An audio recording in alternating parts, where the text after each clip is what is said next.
আজও যার গানে ভাটিয়ালির ঢেউ ওঠে, যার কণ্ঠে পল্লীর কথা, তিনি পল্লী গানের সম্রাট আব্দুল আলিম। কিংবদন্তি এই শিল্পীর ৯৪তম জন্মবার্ষিকী উপলক্ষে রাজধানীর শিল্পকলায় অনুষ্ঠিত হয়ে গেল এক বর্ণাঢ্য আলোচনা ও সঙ্গীতানুষ্ঠান। আয়োজন করে আব্দুল আলিম ফাউন্ডেশন। বিস্তারিত শবনাথ স্মৃতির প্রতিবেদনে। হলদিয়া পাখি সোনারি বরণ পাখিটি ছাড়িলোকে।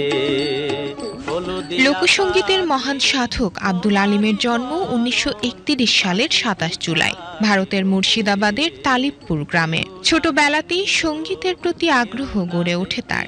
প্রাতিষ্ঠানিক শিক্ষা কম হলেও সঙ্গীত ছিল তার ধ্যান জ্ঞান। শৈশবে গান গেয়ে যাত্রা শুরু করে কলকাতায় পরিচিত হন আব্বাস উদ্দিন আহমদ ও কাজী নজরুল ইসলামের সঙ্গে।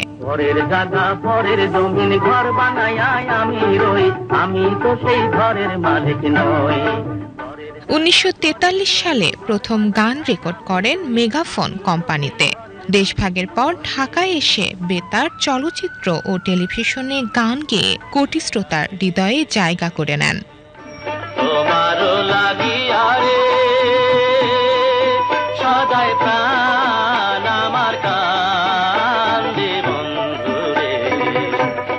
আব্দুল আলিমের বিখ্যাত গানগুলোর মধ্যে রয়েছে নাইয়ারে নায়ের বাদাম তুইলা, সর্বনাশা পদ্মা নদী, হলুদিয়া পাখি, মেঘনার কুলে ঘর বাঁধিলাম, এই যে দুনিয়া ইত্যাদি।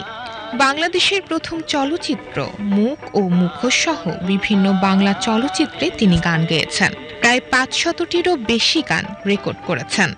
আমাকে নানান কারণে সম্পূর্ণ অধিকার করে বলেছিল আব্দুল আলিম, এবং সেই অনুভূতি আমার এখনো আছে। আমি এখন পর্যন্ত আব্দুল আলিমের অধিকারের মধ্যে আছি, মানে তার যে আওতার মধ্যে আছে, আমি তার গান গাই এবং একমাত্র তারই কয়েকটা গান আমার মুখস্থ আছে।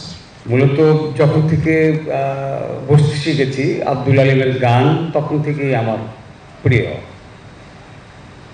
আমরা গ্রামে থাকতাম, যেদিন তিনি ইন্তেকাল করলেন সেই দিন আমারে সাজায়া দিও নওশারও সাজান, এই গানটা বেতারে যে কতবার বেজেছিল আমি জানি না। আমরা সারাদিন শুনেছি সেই গান। আমি ছিলাম অন্ধ, আব্দুল আলিমের গান শুনে শুধু গানগুলো করতাম।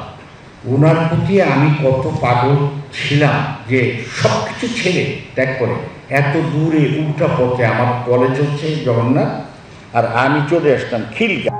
শিল্পীর স্মরণে আয়োজিত অনুষ্ঠানে প্রধান অতিথি ছিলেন বাংলা একাডেমির পরিচালক অধ্যাপক মোহাম্মদ আজম। সভাপতিত্ব করেন লেখক ও গবেষক মিন্টু রহমান। শিল্পীর সন্তান ও বিশিষ্ট সঙ্গীত শিল্পীরা পরিবেশন করেন তার কালজয়ী গান।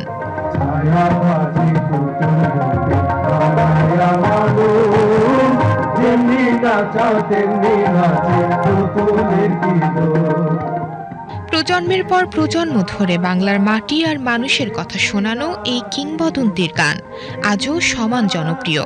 আব্দুল আলিম নেই, কিন্তু তার কণ্ঠে বাংলার আত্মা আজও বেঁচে আছে।